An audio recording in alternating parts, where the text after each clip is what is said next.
En aquella boda todo el mundo bailaba, excepto el hombre que en su día hizo que toda una ciudad se arrodillara al oír su nombre.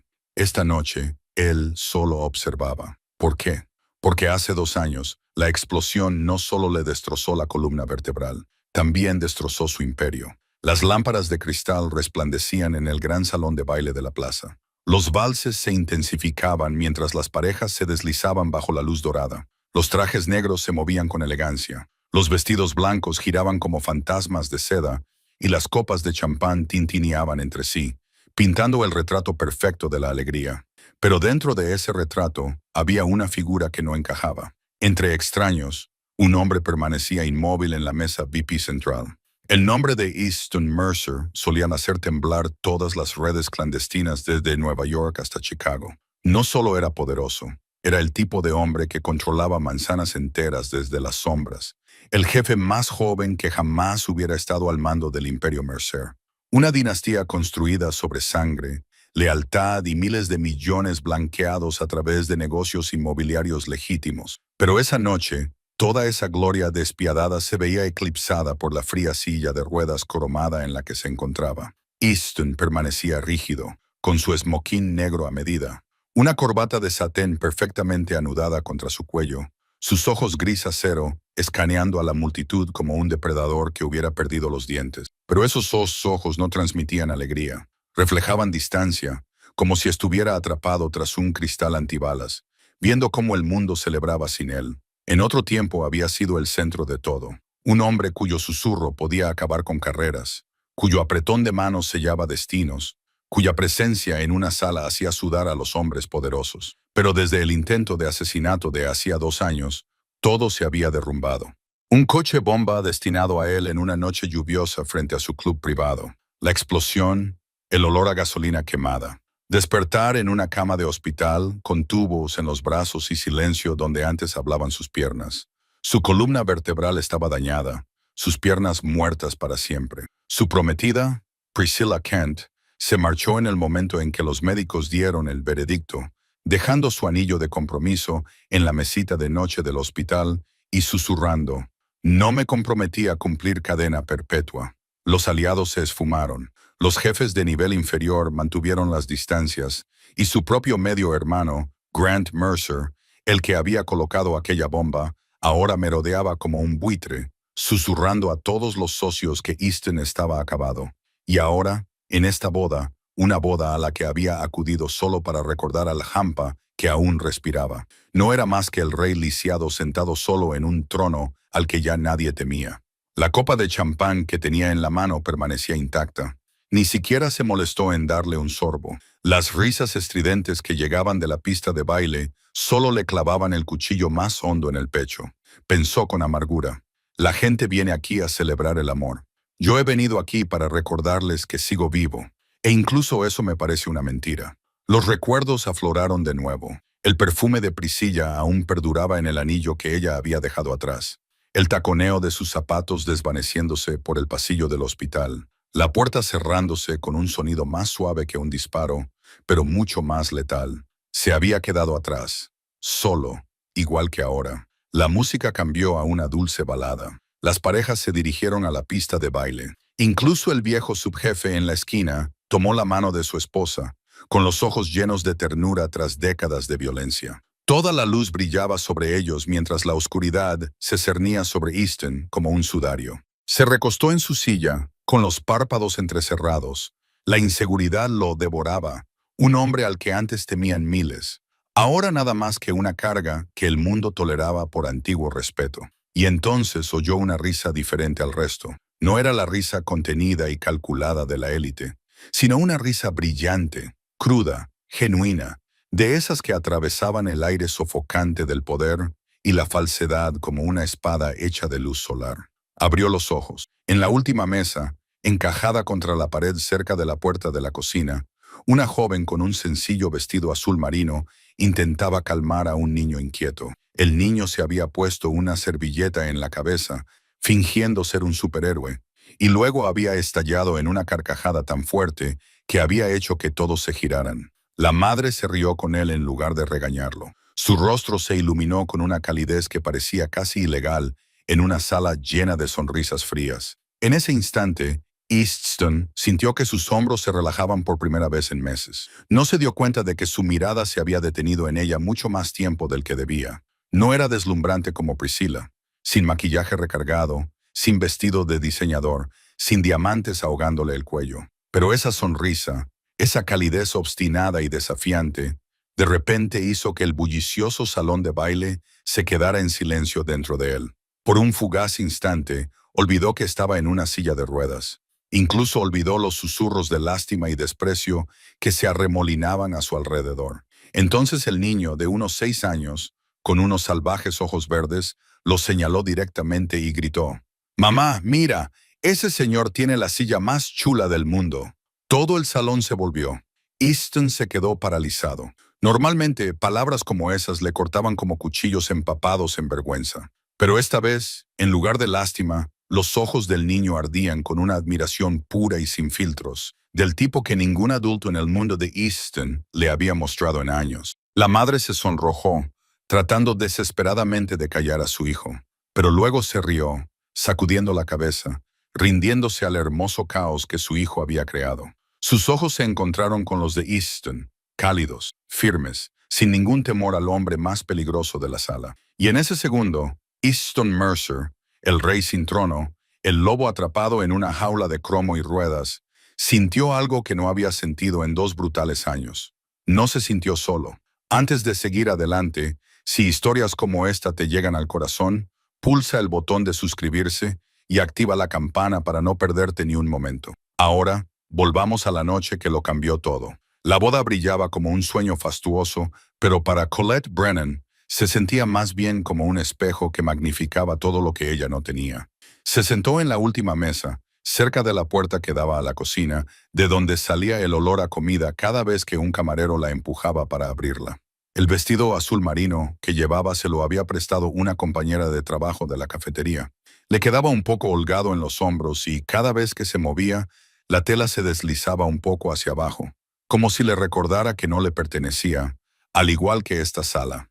Colette tenía 27 años, pero esos ojos marrones ya llevaban las marcas de alguien que había vivido el doble de su edad. Cada mañana se despertaba a las 4:30, se ataba el delantal en la pequeña cafetería de Arthur Avenue y preparaba cafés con leche hasta que terminaba el turno de la comida.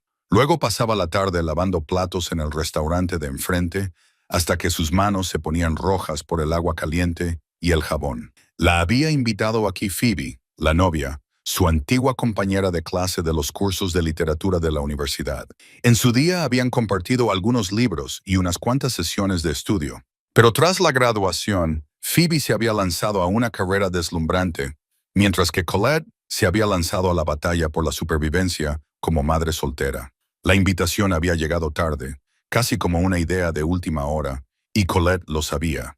Miró a su alrededor en el gran salón. Las mesas cerca del escenario estaban repletas de vestidos de diseño y sonrisas pulidas, mientras que su propia mesa parecía una discreta disculpa que decía: «En realidad no sabemos dónde sentarte». Finn estaba sentado a su lado, con los ojos verdes muy abiertos mientras lo observaba todo. El niño llevaba un traje diminuto comprado en una tienda de segunda mano, algo por lo que Colette se había saltado el almuerzo durante 3 días para poder pagarlo. «Mamá, este lugar parece sacado de una película de cuento de hadas.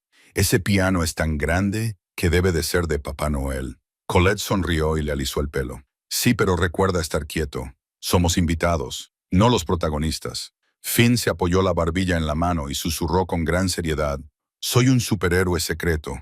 Voy a proteger a la novia de los malos». «¿Qué malos?» «Los que no dejan que la novia coma tarta nupcial». Colette casi se atraganta con el zumo de naranja. Ese era Finn, la única luz en su oscura vida, porque aquella vida había sido en su día tan oscura que pensó que nunca volvería a ver la luz del día. El día de su propia boda, 6 años antes, había estado de pie detrás de una fina cortina en un pequeño salón de recepciones, embarazada de 7 meses, con el vientre oculto bajo un vestido prestado por su prima, las manos agarrando con fuerza un ramo. La música comenzó. Su madre se inclinó hacia ella y le susurró: «Sonríe, cariño». Entonces Troy desapareció. Sin explicación, en persona, sin llamada telefónica, Solo una nota arrugada dejada en la mesa del banquete, con una línea escrita a mano que decía: «No puedo hacer esto. No me busques». Se quedó allí de pie, el ramo cayendo al suelo, la música aún sonando. Y toda la sala la miraba con una expresión que nunca olvidaría. Una mezcla de lástima y alivio de que no les estuviera pasando a ellos. Después de eso, todo empeoró. Descubrió que Troy tenía una deuda de $40,000 por juego, contraída a nombre de ambos, y a los usureros no les importaba quién hubiera firmado los papeles. Llegaron a golpear la puerta de su apartamento a medianoche, cuando estaba embarazada de 8 meses. Los golpes hacían temblar las delgadas paredes, y se oían voces de hombres gruñendo fuera, exigiendo dinero. Se sentó acurrucada en un rincón oscuro de la habitación, con ambos brazos rodeando su vientre, mordiéndose el labio hasta que sangrara para no gritar. Su familia le dio la espalda. La última vez que su madre le habló por teléfono, le dijo: «Has traído la vergüenza a toda la familia», y luego colgó. Dio a luz a Finn sola en un hospital público del Bronx, en una habitación compartida con otras 3 mujeres. Nadie le cogía la mano, nadie venía a visitarla. La enfermera le puso al bebé, con la carita enrojecida, sobre el pecho, y Colette lloró, no por el dolor, sino porque, por primera vez en meses, sintió que no estaba completamente sola. Desde entonces, Finn había sido la razón por la que se levantaba cada mañana. Había noches en las que primero le daba de comer, luego bebía agua en lugar de cenar, se acostaba con el estómago vacío y se decía a sí misma que mañana sería mejor. A veces lo era, a veces no, pero ella seguía adelante. Ahora, sentada en la última mesa de esta extravagante boda, Colette se sentía familiarizada con esa posición, siempre al margen, siempre mirando desde fuera. Entonces su mirada se posó en la mesa VIP en el centro de la sala, donde un hombre en silla de ruedas estaba sentado solo. Lo había visto en cuanto entró. Era difícil no fijarse en él. Toda la energía de la sala parecía curvarse a su alrededor, como el agua se curva alrededor de una piedra. Los hombres bajaban la cabeza al pasar junto a su mesa. Las mujeres le echaban un vistazo y apartaban rápidamente la mirada, y los camareros evitaban su mesa como la gente evita un terreno prohibido. Había algo peligroso a su alrededor. Colette podía sentirlo con el instinto de alguien que una vez había vivido entre amenazas. Pero también vio algo más, algo que quizá nadie en aquella sala notaba o quería notar. Soledad. El mismo tipo de soledad que ella conocía bien, esa que te sentaba en medio de una multitud y aún así te hacía invisible. Finn le tiró de la manga, con voz baja, pero los ojos brillantes. «Mamá, ¿por qué nadie se sienta con él? Quizá no se sienten cómodos. Cariño, ¿por qué no iban a sentirse cómodos? Tiene la silla más chula de aquí». El maestro de ceremonias invitó a todo el mundo a la pista de baile. Se alzaron los aplausos, los pasos se movieron, las luces giraron. Finn aplaudía al ritmo de la música, pero sus ojos no dejaban de dirigirse hacia la mesa VIP. Entonces ladeó la cabeza, con voz suave pero segura. «Mamá, creo que necesito un compañero de baile». Las palabras que Finn había pronunciado seguían resonando en la mente de Colette como una campana que no dejaba de sonar. «Creo que necesita una pareja de baile». Miró a su hijo y luego hacia la mesa VIP, donde el hombre en silla de ruedas seguía sentado inmóvil bajo la luz dorada, como una estatua olvidada en un museo. Una voz se alzó en su interior, aguda y lúcida. «Brennan, no seas estúpida. ¿Qué sabes de él?» «Absolutamente nada. Solo que estaba sentado en la mesa VIP central, rodeado de hombres cuyos ojos parecían los de depredadores, y que el hombre que estaba detrás de él mantenía una mano dentro de la chaqueta del traje de una forma que Colette había visto con suficiente frecuencia en el Bronx como para saber exactamente lo que significaba. Un desconocido, un multimillonario, peligroso. Ella no pertenecía a su órbita, al igual que no pertenecía a ninguna mesa de esta sala. Pero entonces habló la segunda voz, más tranquila pero más fuerte. La voz que la había mantenido en pie durante los últimos 6 años. ¿Y qué? Una sonrisa no cuesta nada, y tal vez salve a alguien. Finn le tiró de la manga, con sus ojos verdes brillantes. «Mamá, apuesto a que te sonreirás si le hablas».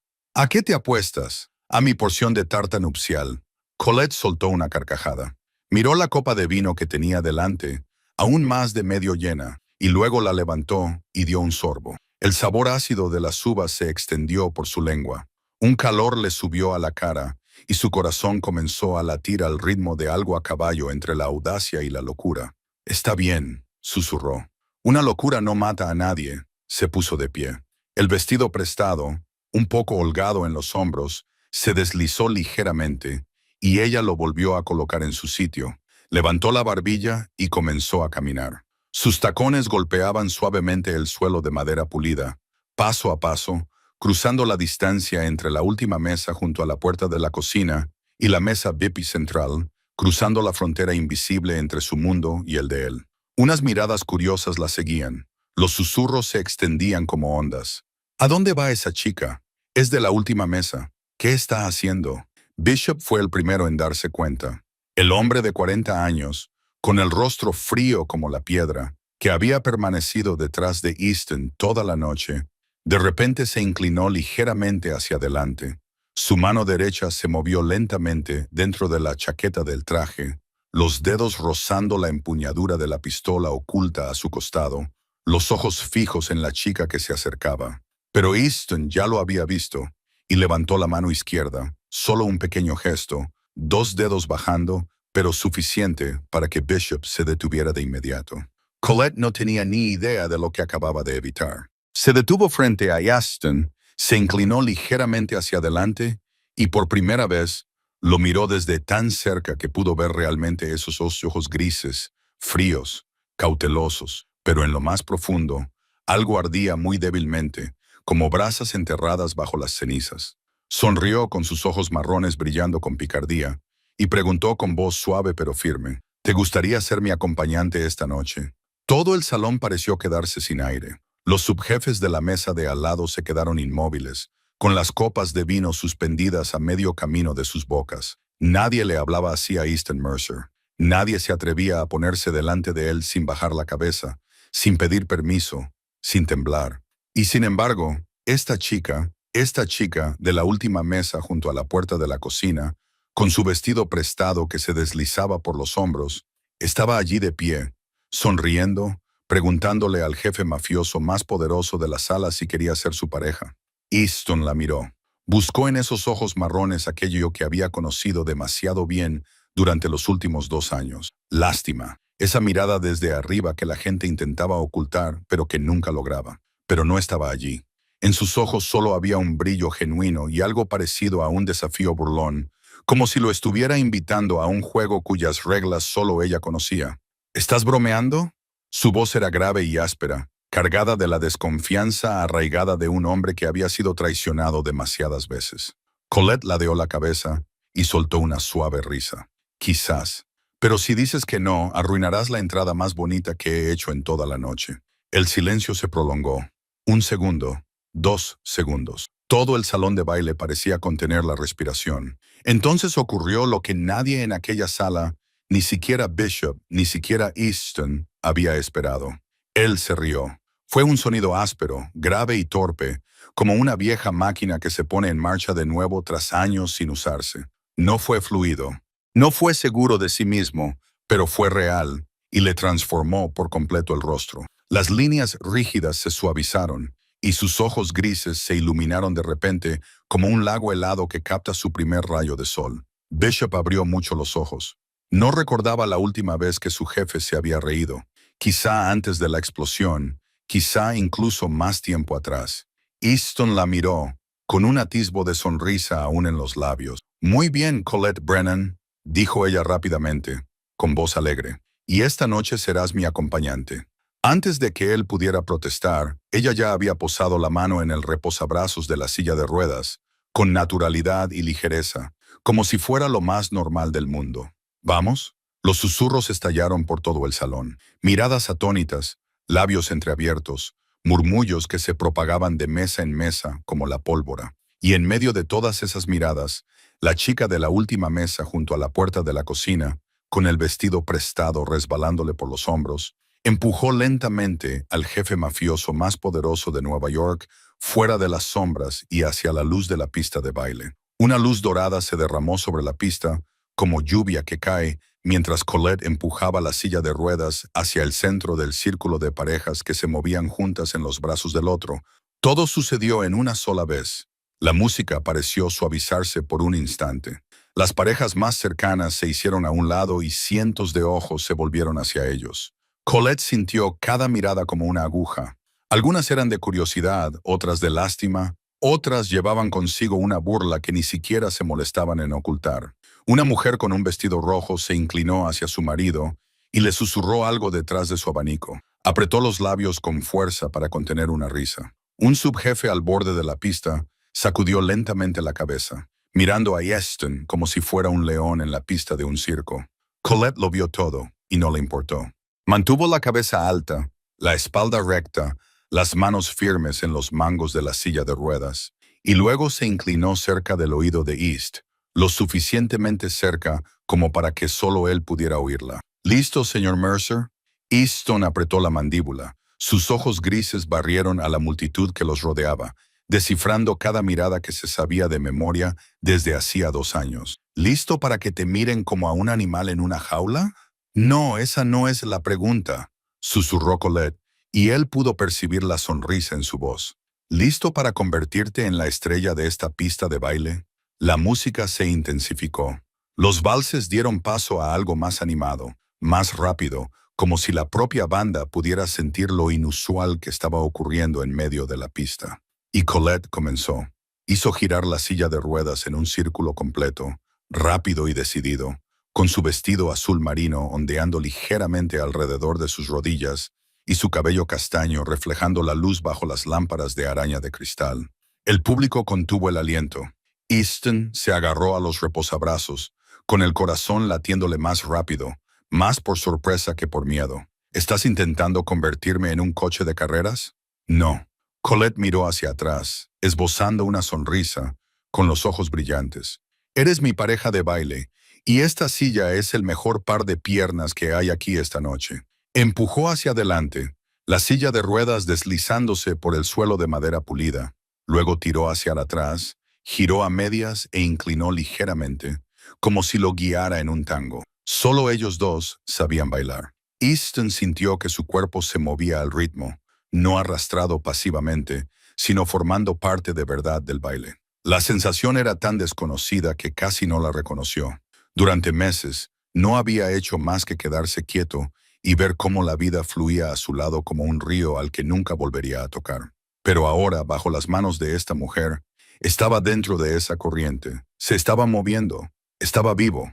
La reacción del público cambiaba por segundos. Los susurros dieron paso al silencio. El silencio dio paso a risas dispersas. Y esas pequeñas risas se convirtieron en aplausos dispersos. Los niños vitoreaban. Los adultos empezaron a mover la cabeza al compás. Las primeras miradas de lástima comenzaron a desvanecerse, sustituidas por sorpresa, luego por admiración, como si todo el salón de baile estuviera presenciando algo que nunca habían esperado necesitar. Entonces, un pequeño grito lo atravesó todo. «Oiga, señor, déjeme bailar también». Finn salió corriendo desde la última mesa, con la servilleta blanca atada al cuello, ondeando como la capa de un superhéroe. Sus ojos verdes brillaban, y sus zapatitos resonaban sobre el suelo de madera. Se detuvo frente a la silla de ruedas y miró a Easton con una expresión que no denotaba miedo, sin vacilación, solo la pura emoción de un niño de 6 años que acababa de encontrar una nueva aventura. Easton se rió, no con esa risa áspera y torpe de antes, sino con una risa auténtica, profunda, que le sacudía el pecho. El tipo de risa que había creído que murió con sus piernas hacía 2 años. ¿Y ahora qué, chico?, preguntó Izzy. Fácil, declaró Finn con solemne autoridad mientras se subía detrás de la silla de ruedas, con sus manitas agarrando el manillar junto a las de Colette. Soy el motor de reserva. El salón de baile estalló en carcajadas. Las risas estallaron por todas partes. No eran risas crueles, sino de esas que surgen ante algo demasiado bello, demasiado inesperado, demasiado real en una sala llena de sonrisas falsas. Colette fingió suspirar y rendirse, pero sus ojos brillaban. Muy bien, caballeros, demostrémosle al mundo entero cómo bailamos. Y bajo las luces de cristal comenzó la escena que nadie olvidaría jamás. Colette hizo girar la silla de ruedas, con el pelo volando en un arco. Finn gritó, «Brum, brum», desde atrás, con sus piernecitas corriendo tras la silla como propulsores de cohete. Easton se rió y no paraba de reír. Se rió hasta que le ardieron los ojos, y no sabía si era por las luces o por algo más que le subía por el pecho. Los aplausos comenzaron a resonar al compás de la música. Se oyeron vítores. Los últimos rastros de lástima desaparecieron por fin, sustituidos por admiración, asombro y algo parecido al respeto. En ese momento, Easton comprendió que Colette no lo veía como un director ejecutivo destrozado, ni como un jefe de la mafia abandonado. A sus ojos era simplemente un hombre capaz de reír, de alegrar a un niño, de vivir. La emoción le golpeó con tanta fuerza que le oprimió el pecho. La música terminó con una nota larga y sostenida. Colette detuvo la silla de ruedas y se inclinó profundamente en una reverencia de bailarina, con su cabello castaño cayéndole sobre el hombro. Finn abrió los brazos todo lo que pudo y gritó, «¡Tachan!». El salón de baile estalló en aplausos. Easton miró a su alrededor, con una sonrisa en los labios que ni él mismo reconocía, los ojos brillantes con algo cuyo nombre había olvidado hacía mucho tiempo. Felicidad auténtica. Se volvió hacia Colette, con una voz lo suficientemente baja como para que solo ella la oyera. «Gracias. Hacía mucho tiempo que no me sentía vivo». Colette le devolvió la mirada, cálida y gentil, sin rastro de lástima, sin rastro de miedo. «No solo estás vivo, Easton, estás brillando a lo lejos, apoyado contra un pilar de piedra cerca de la entrada». Bishop observaba. El hombre de 40 años, con ese rostro que nunca mostraba emoción, permanecía completamente inmóvil, con la mano retirada desde hacía tiempo del interior de la chaqueta de su traje. Observaba a Easton riendo en medio de la pista de baile. Observaba al niño pequeño agitando una servilleta como una bandera de victoria. Observaba a la chica con el vestido prestado que se le deslizaba por los hombros, haciendo una reverencia al público. Y por primera vez en 2 años, Bishop vio algo cambiar en los ojos grises de su jefe, algo que había creído que se había apagado para siempre desde aquella noche de lluvia y bombas. Tras la última ronda de aplausos, la música se suavizó hasta convertirse en un jazz ligero, ese tipo de melodía lenta que se sentía como una larga respiración tras una ola rompiendo. La pista de baile comenzó a vaciarse a medida que las parejas regresaban a sus mesas, las risas mezclándose con el sonido de los vasos al chocar. Colette se inclinó hacia Easton en voz baja. «¿Quieres salir al jardín a tomar el aire? Hay guirnaldas de luces ahí fuera y nadie susurrando». Easton la miró, con esa leve sonrisa aún persistiendo en las comisuras de su boca. «Suena como el paraíso».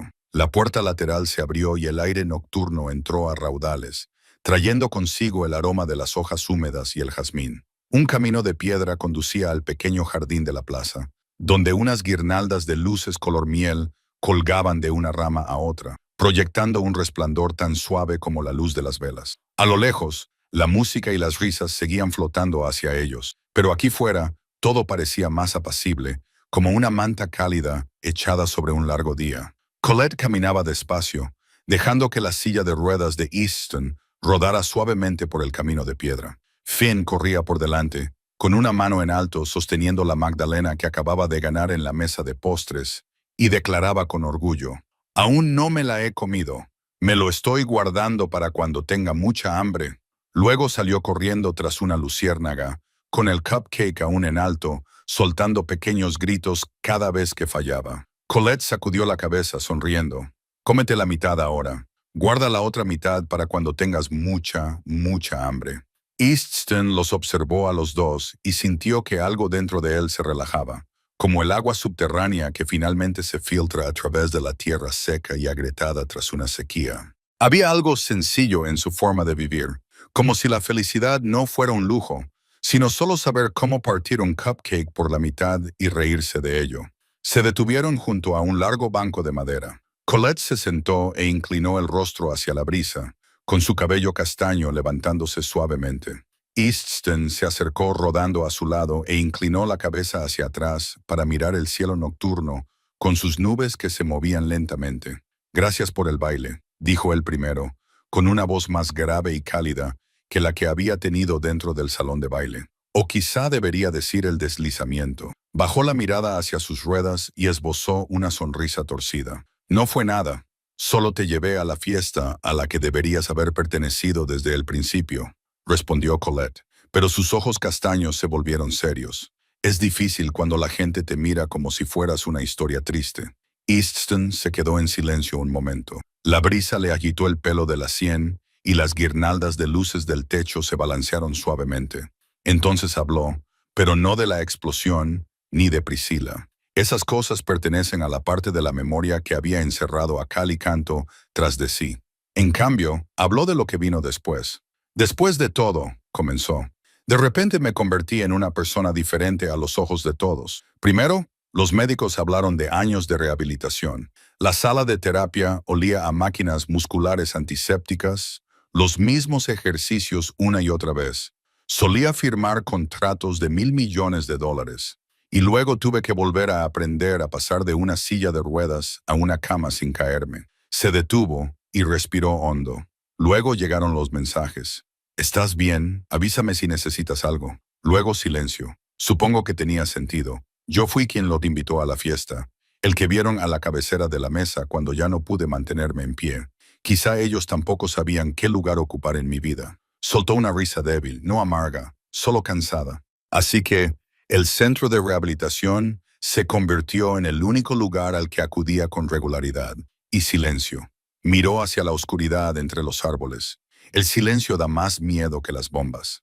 Colette solo escuchaba. No lo consolaba. No asentía con una compasión barata. Simplemente se sentaba allí en silencio, presente, y eso bastaba. Luego respiró hondo, con voz cautelosa, eligiendo cada palabra. A mí también me abandonaron. Easton se volvió completamente hacia ella, con sus ojos grises fijos en ella. No en un accidente, en una boda, mi propia boda. Bajó la mirada hacia sus manos, entrelazando los dedos y luego separándolos. Después de que Troy desapareciera, descubrí que tenía una deuda de $40,000 por juego. Había pedido préstamos a nuestro nombre, así que los prestamistas vinieron a buscarme. Su voz se suavizó, pero cada palabra caía pesada como el plomo. Llegaron a medianoche, llamaron a la puerta con fuerza. Estaba embarazada de 8 meses, acurrucada en un rincón de una habitación a oscuras, con ambos brazos alrededor del vientre, mordiéndome los labios para no gritar. Las risas llegaban débilmente desde el salón de baile. Pero aquí, en el pequeño jardín, el aire se sentía pesado. Mi familia me dio la espalda. Mi madre dijo que había avergonzado a toda la familia. Tuve a Finn en un hospital público del Bronx, en una habitación con otras 3 mujeres, y nadie me cogió de la mano. Levantó la vista y esbozó una extraña sonrisa, suave y dolorosa. Había noches en las que primero alimentaba a Finn y luego bebía agua en lugar de cenar. Me acostaba con el estómago vacío y me decía a mí misma que mañana sería mejor. El silencio se extendió entre ellos. La brisa traía aroma a jazmín y tierra húmeda. En algún lugar cercano, cantaba un grillo. Colette miró a Aston y le dedicó una sonrisa tranquila, casi maravillada. Curioso, ¿verdad? Esta noche tú estabas sentado solo en la mesa VIP y yo estaba sentada sola en la mesa junto a la puerta de la cocina. Los dos abandonados en una boda.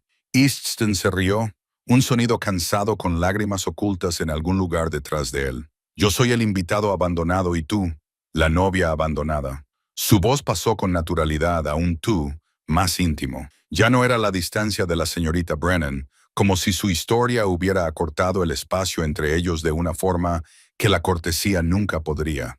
El destino tiene un sentido del humor cruel. Sí, Colette se encogió de hombros. Si la vida fuera una película, esta sería la parte en la que el guionista empuja a 2 personas al mismo rincón tranquilo para que puedan respirar. Le guiñó un ojo, utilizando la picardía para disimular el escozor en el rabillo de sus ojos. Una inhalación brusca rompió el momento. Finn levantó la vista, con la boca llena de migas de tarta, los ojos redondos y sorprendidos. Mamá, me he comido la parte que estaba guardando.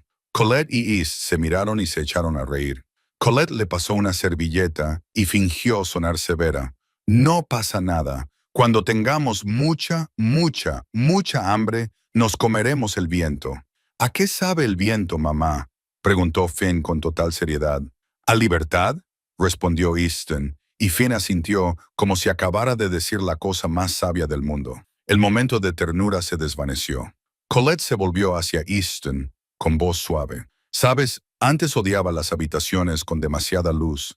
Acentúan todos los defectos. Pero aquí fuera, con estas guirnaldas de luces, lo único que veo es un camino lo suficientemente iluminado como para seguir caminando. Easton tocó el borde de su silla de ruedas, con los dedos temblando ligeramente, como si estuviera tocando algo frágil. Y yo, susurró, por primera vez en 2 años, no tengo miedo de volver dentro porque ahora sé que hay alguien mirándome y viendo a un hombre, no una tragedia.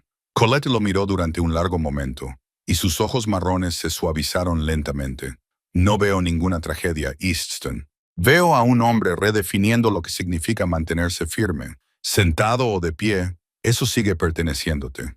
El viento volvió a cambiar de dirección, trayendo el aroma del jazmín. Desde dentro, el maestro de ceremonias llamó a todo el mundo hacia el escenario para el lanzamiento del ramo. Finn se levantó de un salto. Mamá, ve a coger las flores para el señor Easton. Ambos adultos se rieron. Es una buena idea, dijo Colette, dándole una palmadita en el hombro a su hijo. Pero creo que el señor Easton necesita un tipo diferente de flor. ¿De qué tipo?, preguntó Finn. Easton pensó un momento y luego respondió, medio en broma, medio en serio, del tipo que no se lanza, del tipo que se coloca en la mano de alguien. Los tres se quedaron en silencio, dejando que las palabras reposaran bajo las guirnaldas de luces. No era una promesa, no era un sueño, era solo una posibilidad, y eso bastaba para dar calor. Volvamos dentro, dijo Colette con suavidad pero con firmeza. Ya hemos estado fuera bastante tiempo. Miró a Easton, preocupada de repente por si había elegido las palabras equivocadas, pero él sonrió y negó con la cabeza para tranquilizarla. Sí, entremos. Esta noche no pienso volver a sentarme sola en una mesa. Finn corrió delante, agitando el envoltorio vacío de la Magdalena como si fuera una bandera. Colette caminaba detrás de Easton, con la mano apoyada en el manillar de la silla de ruedas, no para empujar, sino para caminar a su lado. La puerta se abrió, la música se derramó hacia afuera, la luz se posó sobre sus rostros, y en medio de ese mar de gente, ya no parecían perdidos. Cuando entraron, Bishop ya estaba de pie junto a la puerta. Se inclinó cerca del oído de Easton, con voz baja y sin emoción. Lo he comprobado. Colette Brennan, 27 años, trabaja en 2 turnos. Su hijo tiene 6 años, una deuda antigua de un prometido que se fugó. Su familia la ha repudiado. Limpia. Easton asintió y no dijo nada. Pero Bishop se dio cuenta de lo que su jefe no había dicho. El muro que Easton había construido durante los últimos 2 años, el muro que ninguna bala había podido atravesar, había comenzado a resquebrajarse esa noche, y esa grieta tenía la forma de una sonrisa. A la mañana siguiente, el mundo volvió a su antiguo ritmo. La pequeña cafetería de Arthur Avenue abrió a las 6.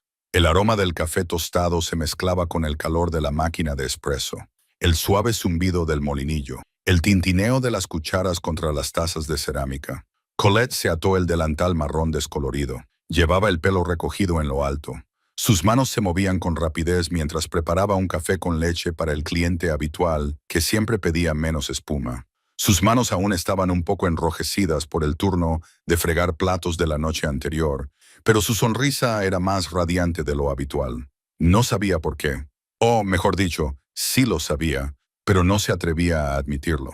Entonces se abrió la puerta de la cafetería y en lugar de un cliente que pidiera café, entró un repartidor de flores. Llevaba ambos brazos envueltos alrededor de un ramo de rosas rojas tan enorme que le cubría la mitad de la cara. Rosas de un rojo intenso mezcladas con gypsófila, envueltas en papel artesanal. Tallos y hojas verdes que sobresalían en todas direcciones como un arbusto andante. Para Colette Brennan, se aclaró la garganta e intentó asomarse por el hueco entre las flores. Toda la cafetería se volvió a mirar. Colette se quedó allí, aún sosteniendo la jarra de leche para el café con leche, con los ojos muy abiertos. Dejó la foto sobre la mesa, cogió el ramo con las manos ligeramente temblorosas y sacó la pequeña tarjeta que había dentro. Solo una línea del hombre al que le habías pedido que fuera tu pareja de baile en la boda. Sin nombre, sin firma. Colette se rió a carcajadas, sorprendida y asombrada. Se llevó una mano a la boca, pero ya era demasiado tarde para contenerla. Sus mejillas se sonrojaron tanto como si hubiera estado junto a un horno. Desde un rincón de la cafetería, Finn se levantó de un salto de su silla, con los ojos verdes redondos como canicas. Es del hombre de la silla de ruedas, ¿verdad, mamá? Te lo dije. Te dije que le gustabas. Todo el café estalló en carcajadas. La mujer habitual junto a la ventana dejó la taza de té y aplaudió. Su compañera de trabajo junto a la máquina de café expreso soltó un silbido.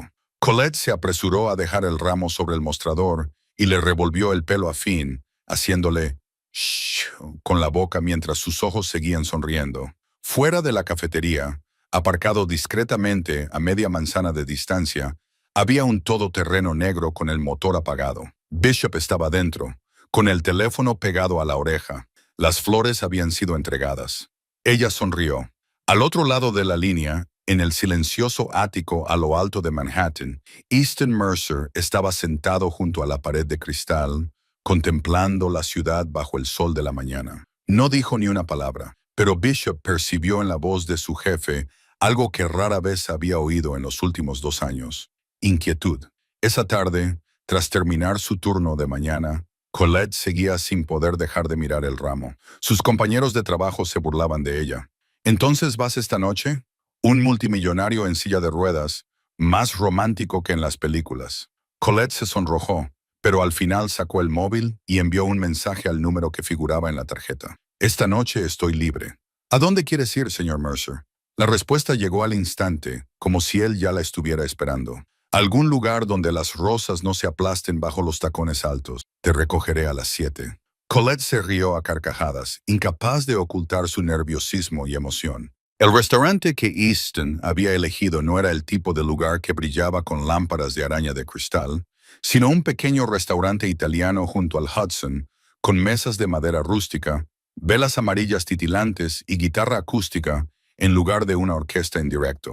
Sin paparazzi, sin mesa VIP, solo el olor a pizza recién horneada y el viento del río entrando por la puerta abierta. Bishop y 2 guardaespaldas estaban sentados en una mesa aparte más al fondo, vestidos con trajes oscuros, con el rostro impasible, fingiendo ser clientes, aunque sus ojos nunca se apartaban de la entrada. Easton ya estaba en la mesa cuando llegó Colette, vestido con un sencillo traje negro, con su silla de ruedas acercada a la mesa de madera. Pero esta noche, sus ojos eran diferentes, menos cautelosos, más firmes, más tranquilos. «Has llegado antes que yo», bromeó Colette al sentarse. «Una costumbre de los hombres a los que les gusta el control», respondió Easton, y luego levantó una ceja. «Aunque creo que perdí el control en el momento en que acepté ser tu pareja de baile». Colette se rió. «Vaya, qué confesión tan rápida». Finn se sentó junto a su madre, estudiando el menú con la expresión seria de un crítico gastronómico. «El señor Easton debería comer pizza. La pizza es más fácil de cortar. ¿Ahora te encargas de su cena?» Colette miró a su hijo. «No, soy el casamentero», respondió Finn con calma. «Si los dos comen lo mismo, encajarán mejor y se enamorarán más fácilmente». Easton casi se atraganta con el vino. Miró a Colette y la vio sonrojarse y reírse a la vez, con los ojos brillantes. En ese momento, no solo vio a una madre soltera agotada, sino a una mujer radiante y cautivadora. Durante toda la cena, Easton intentó mantener su habitual máscara de calma, pero Colette no dejaba de romper cada capa de su armadura. «¿Sueles enviar flores a las mujeres?», preguntó mientras cortaba su lasaña. «No», respondió él secamente. «Entonces supongo que envías cheques». Easton levantó la vista, sorprendido, y luego se rió a carcajadas. «Así es, y me llaman práctico». «Entonces prefiero las flores», dijo Colette en voz baja. «Más baratas, pero más sinceras». Easton se detuvo, con la copa de vino a medio camino de sus labios. «Más sinceras», repitió en voz baja. Había olvidado cómo se siente eso. En medio de la cena, el teléfono de Easton vibró sobre la mesa. Bajó la vista. Un mensaje de Bishop. «Grant se ha reunido con Petro esta noche sin tu permiso». Easton apretó la mandíbula. Los músculos de su cuello se tensaron en un instante, y sus ojos grises se oscurecieron como nubes de tormenta. Sus dedos se cerraron alrededor del teléfono, y por un segundo, Colette vislumbró algo peligroso en él, algo que había intuido vagamente en la boda, pero que aún no había mirado directamente. Entonces Easton apagó la pantalla. Dejó el teléfono boca abajo sobre la mesa, levantó la vista y vio que Colette lo observaba, con la cabeza ligeramente inclinada, los ojos marrones tranquilos, pero sin perderse detalle. Él no dio explicaciones. Ella no preguntó. Miró a Finn, el niño pequeño que dibujaba formas con salsa de tomate en su plato, murmurando para sí mismo alguna historia de superhéroes. Luego volvió a mirar a Colette, a su sonrisa, a la luz de las velas parpadeando en sus ojos. Y, por primera vez en su vida, Easton Mercer eligió ese momento en lugar de la lucha de poder que le esperaba al otro lado de la puerta. Pero la oscuridad seguía allí, observando. Siempre estaba observando. La cena terminó con un tiramisú dulce y delicado. Finn ya tenía sueño, con la cabeza apoyada en el hombro de su madre, pero aún así logró murmurar antes de cerrar los ojos. Manda flores otra vez mañana. A mamá le gustan mucho. Ambos adultos se rieron. Easton se inclinó un poco más cerca, con la voz lo suficientemente baja como para que solo Colette pudiera oírlo. Si quieres, te las mandaré todos los días. Colette le devolvió la mirada. Su corazón dio un vuelco, luego otro y otro más. Por primera vez en años, se sintió como una mujer, no solo como una madre soltera agotada de pie detrás de una barra de café y un fregadero lleno de platos. Y la sensación era a la vez dulce y aterradora, porque ella sabía mejor que nadie que las cosas más bellas solían ser las más fáciles de romper. A la mañana siguiente, Easton se despertó en un ático silencioso. Una pálida luz del sol se colaba a través de las pesadas cortinas, pero no lograba disipar la opresiva penumbra que pesaba sobre la habitación. El teléfono de su mesita de noche no dejaba de vibrar. «Bishop», dijo una voz urgente. «Jefe, la prensa lo está publicando esta mañana. Tiene que estar preparado». Easton frunció el ceño y abrió su tableta. El titular gritaba desde la pantalla. El jefe mafioso en silla de ruedas y la pobre camarera. ¿Amor o farsa? Debajo había una fotografía de él sonriendo en la pista de baile junto a Colette y Finn. Un momento que solo unas horas antes había sido una de las cosas más hermosas que había vivido jamás. Ahora ampliado, recortado y retocado para convertirlo en cebo para una multitud ávida de escándalo. Su rara sonrisa se había convertido en prueba de debilidad. La inocencia de Finn había sido acompañada de un pie de foto burlón, y Colette, la chica del vestido prestado que se deslizaba por los hombros, había sido descrita como una pobre camarera aferrada a un multimillonario discapacitado. Easton apretó con fuerza la tableta. Cada palabra le abría heridas que aún no habían cicatrizado. Hasta el más mínimo atisbo de felicidad se convierte en una broma, dijo con voz ronca. Pero no era la prensa lo que le aterrorizaba. Lo que le helaba la sangre era la información que Bishop le había enviado inmediatamente después. Grant Mercer había utilizado esas mismas fotografías en una reunión privada la noche anterior con los subjefes. Había pasado la foto de Easton riendo junto a Colette y su voz burlona resonaba por toda la sala. «Míralo, tu jefe, ni siquiera puede mantenerse en pie, y ahora está dejando que una camarera de cafetería lo lleve por la pista de baile como a un títere. ¿Es este el hombre en el que quieres apostar tu futuro?» Risas, murmullos de asentimiento. Bishop continuó, con tono monótono, pero cada palabra pesaba como el plomo. «Grant está reuniendo votos. El Consejo de Familia se reúne dentro de 2 semanas. Quiere una moción de censura y planea echarte del liderazgo». Easton permanecía inmóvil en su silla de ruedas, la tableta aún brillando sobre su regazo. La luz de la mañana le bañaba el rostro, pero se sentía como si estuviera sentado en la oscuridad. No temía perder el poder. Ya había perdido demasiado. Sus piernas, a su prometida, la confianza de sus aliados. Perder la silla a la cabecera de la mesa solo sería una cosa más. Pero había algo que le daba miedo, algo que le oprimía el pecho. Si Grant tomaba el control, Colette y Finn se convertirían en objetivos. En su mundo, las personas a las que amabas no eran una fuente de fortaleza. Eran una debilidad fatal.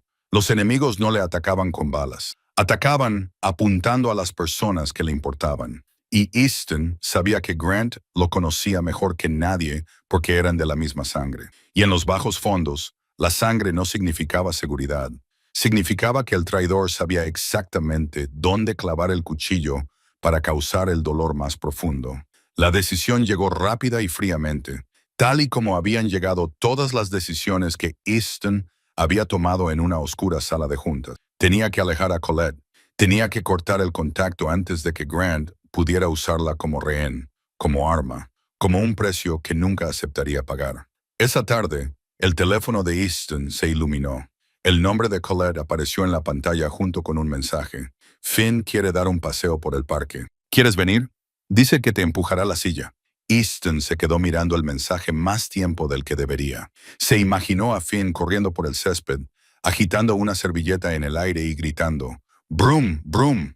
Se imaginó a Colette sentada cerca, con sus cálidos ojos marrones riéndose de algo que solo ellos dos entendían.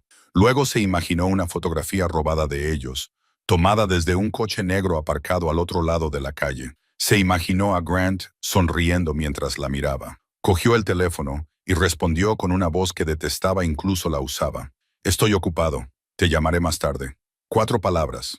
Kurt, frío, cerrando de un portazo la puerta que él mismo había abierto la noche anterior. Al otro lado, en la cafetería de Arthur Avenue, Colette leyó el mensaje. Estaba de pie detrás del mostrador con su delantal marrón descolorido. El ramo de rosas rojas que él le había regalado aún descansaba en un jarrón de cristal junto a la cafetera. Leyó esas 4 palabras una vez, luego otra. Después dejó el teléfono lentamente, como si dejara algo que de repente se había vuelto mucho más pesado. Lo entendió de inmediato, la distancia en su tono, el repentino frío sin previo aviso, la retirada pulcra como si la noche anterior nunca hubiera ocurrido.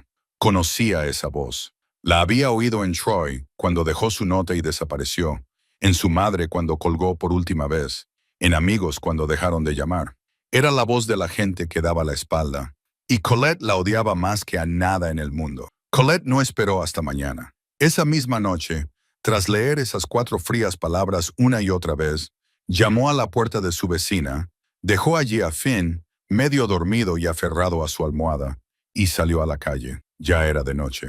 Arthur Avenue estaba más tranquila de lo que había estado durante el día. Las farolas proyectaban un resplandor amarillento sobre la acera mojada, y Colette tomó un taxi hacia Manhattan con exactamente la cantidad que había logrado ahorrar de las propinas de esa semana. No sabía exactamente dónde estaba el ático de Easton, pero la tarjeta que acompañaba a las flores indicaba la dirección del remitente de la floristería, y su compañera de trabajo en la cafetería había pasado suficiente tiempo en Google durante la pausa para comer como para averiguar qué edificio del Upper East Side pertenecía a Mercer Holdings. Entró en el vestíbulo, con los tacones resonando sobre el suelo de piedra pulida, e inmediatamente 2 guardaespaldas se interpusieron ante ella. Hombres corpulentos, rostros fríos, los brazos cruzados sobre el pecho como 2 muros de hormigón con traje. No está en la lista. Colette los miró y no retrocedió. «Dígale al señor Mercer que Colette Brennan quiere verlo». Uno de ellos levantó el teléfono. Bishop escuchó en silencio y luego se conectó al sistema de seguridad. En la pantalla de vigilancia del ático, Easton la vio. Colette estaba de pie en medio del vestíbulo de mármol, con el pelo ligeramente alborotado por el viento, el delantal marrón descolorido, sustituido por un abrigo viejo, la barbilla en alto, y en sus ojos había algo que él reconoció al instante. No era miedo, sino ira. Easton no dijo nada durante 5 segundos, 10 segundos. Bishop estaba a su lado, esperando. Entonces Easton habló, con voz baja y cansada. «Que suba». El ático estaba a oscuras, iluminado únicamente por el resplandor de Manhattan más allá de las paredes de cristal, que convertía la habitación en un vasto acuario sumergido en luz azul y dorada. Easton estaba sentado junto al cristal, con la silla de ruedas girada a medias hacia la puerta.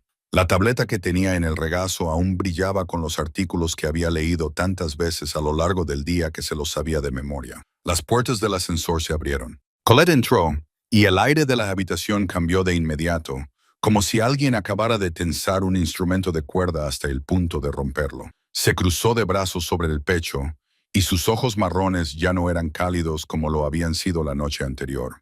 «Arden. Bueno, ¿dónde se supone que debo estar exactamente?» Ella habló primero, con voz tranquila, pero cada palabra afilada como una cuchilla.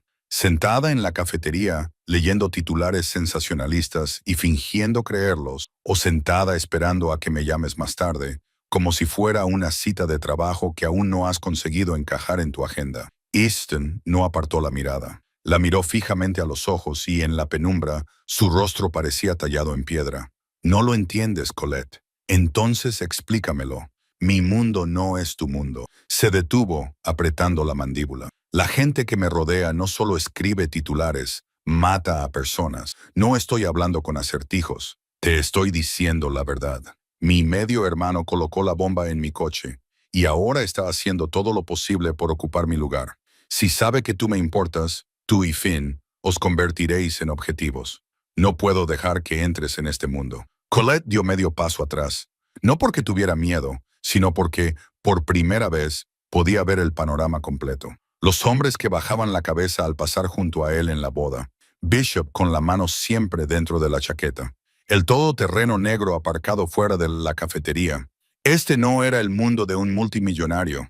Este era el mundo de un hombre sentado sobre una bomba que podía estallar en cualquier momento. Pero Colette Brennan no huyó. Ya había huido lo suficiente.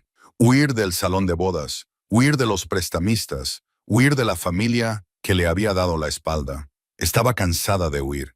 ¿Crees que soy débil? Su voz temblaba, pero no por miedo, sino por ira.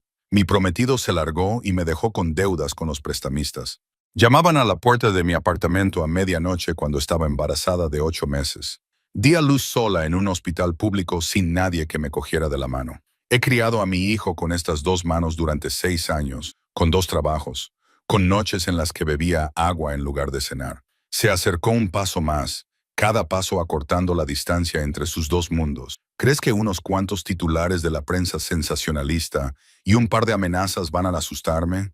Se hizo el silencio, pesado como el plomo. Las luces de Manhattan parpadeaban al otro lado de la pared de cristal, indiferentes a la batalla que se libraba dentro de la habitación. Colette respiró hondo, y su siguiente pregunta atravesó todas las capas de la coraza que East Mercer se había construido a lo largo de su vida. ¿Quieres alejarme? De acuerdo, pero sé sincero, Easton. ¿Me estás protegiendo a mí o estás protegiendo tu propio orgullo y tu miedo? Easton se quedó paralizado, apretando la mano contra el borde de su silla de ruedas hasta que se le pusieron blancos los nudillos. Esa pregunta no necesitaba respuesta, porque ya era la respuesta. Quería protegerla. Eso era cierto, pero más allá de eso tenía miedo. Miedo de que se quedara y luego se marchara, como Priscilla, como sus aliados, como todo el mundo. Así que él se adelantó. Presionó antes de que pudiera ser abandonado. Presionó antes de tener que oír cómo se cerraba de golpe otra puerta en su vida. Le temblaban los hombros. Se le quebró la voz, tan suave que apenas sonaba como la voz del jefe de la mafia más poderoso de Nueva York, y más bien como la voz de un hombre que estaba cansado, asustado y solo hasta la médula. Tengo miedo, Colette. Miedo de perderte antes de te haya tenido de verdad. Colette lo miró. Miró esos anchos hombros temblando bajo el traje negro. Miró los ojos grises que brillaban con algo que él intentaba tragarse. Y lo entendió. Lo entendió porque ella también había tenido ese miedo. Miedo a confiar. Miedo a abrirse. Miedo a dejar entrar a alguien solo para verlo marcharse de nuevo. Se acercó, se arrodilló frente a la silla de ruedas y le tomó la mano. Su mano era pequeña, áspera por el jabón y los mangos de los cuchillos de cocina, pero su agarre era firme, firme, inquebrantable. Entonces no me pierdas. Es así de sencillo. Easton bajó la mirada hacia la mano de ella, que sostenía la suya, y por primera vez se permitió mostrarse débil ante alguien. Las lágrimas brotaron, no de forma precipitada, sino rodando silenciosamente por su mejilla y cayendo sobre el dorso de sus manos unidas.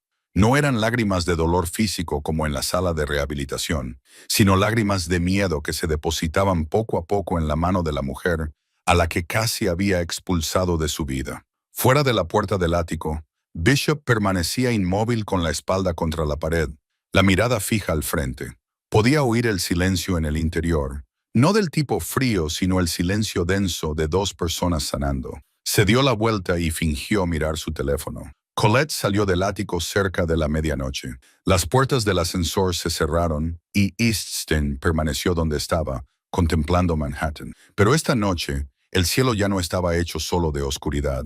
Entonces entró Bishop. No dijo nada, Solo dejó un sobre marrón sobre la mesa, frente a Easton. Easton lo abrió. Dentro había 3 fotografías espontáneas. Colette caminando de la mano con Finn por la acera de Arthur Avenue. Finn cargando su mochila del colegio. Colette de pie frente a la puerta de la cafetería. El ángulo era desde un coche aparcado al otro lado de la calle. Nítidas, profesionales, deliberadas.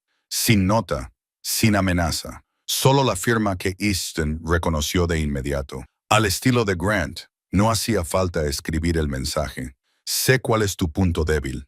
Easton apretó los dientes con fuerza. El miedo que Colette acababa de calmar volvió a arder. Pero esta vez no se convirtió en huida. Se convirtió en algo mucho más peligroso. La actitud protectora de un hombre que no tenía nada que perder. Aumentaremos la seguridad a su alrededor, dijo, con voz baja y fría, cada palabra en un tono que no admitía réplica. Las 24 horas del día, los 7 días de la semana, ella puede saberlo. En la sala de juntas de la última planta de Mercer Holdings, la tensión era tan palpable que parecía a punto de romperse. Una luz fría se derramaba desde el techo sobre la larga mesa de madera. Y en la gran pantalla se veía un informe detallado sobre el acuerdo con Kenji Hayashi, el jefe de la Yakuza, que quería abrir una ruta marítima a través del puerto de Newark. Era un proyecto valorado en cientos de millones de dólares. Suficiente para convertir a Easton en una fuerza que nadie pudiera derrocar, o si fracasara, lo suficiente para darle a Grant la excusa que necesitaba para acabar con él en la sala de juntas en lugar de en la calle. Uno de los socios de toda la vida, de cabello plateado y sin paciencia ya, apoyó ambas manos sobre la mesa y habló con voz grave. Señor Mercer, los japoneses valoran la presencia. No puede volar a Tokio. No puede participar en sus rituales. Por eso están dudando. No podemos permitir que toda la corporación se vea frenada por su condición. La palabra condición quedó suspendida en el aire como una bala que aún no había disparado. Easton permaneció inmóvil, con sus ojos grises volviéndose de acero. Podía sentir todas las miradas de la sala. Algunos estaban de acuerdo. Otros esperaban a ver qué pasaba. Nadie estaba de su lado. Entonces Bishop rompió el silencio, con una voz tan plana como la superficie de una mesa. La delegación de Hayashi está en Nueva York. Han solicitado una cena privada antes de tomar una decisión. Hizo una breve pausa. La señora Yuki Hayashi valora el ambiente familiar. Un acompañante que sepa crear calidez podría cambiar el resultado. Sus ojos se desviaron hacia Easton. No necesitaba decir el nombre. Ambos lo entendían. El restaurante japonés junto al río irradiaba una elegancia tranquila. Tatami de Tommy, farolillos de papel que proyectaban un suave resplandor, el aroma del incienso mezclándose con el té verde en el aire. Easton entró con un traje negro, el rostro sereno, aunque la mandíbula aún ligeramente apretada. A su lado, Colette entraba con un sencillo vestido color crema, sin firma de diseñador, sin adornos de joyas, pero con una especie de gracia natural que ningún dinero podría comprar. Bishop se inclinó hacia Easton al entrar. La señorita Brennan podría ayudar a suavizar el ambiente. Colette lo oyó y sonrió. Solo estoy aquí por el sushi, pero si salvar un imperio también está en el menú, entonces estoy dispuesta. Easton soltó una risa tranquila, la primera en todo el día, y parte de la tensión se alivió de sus hombros.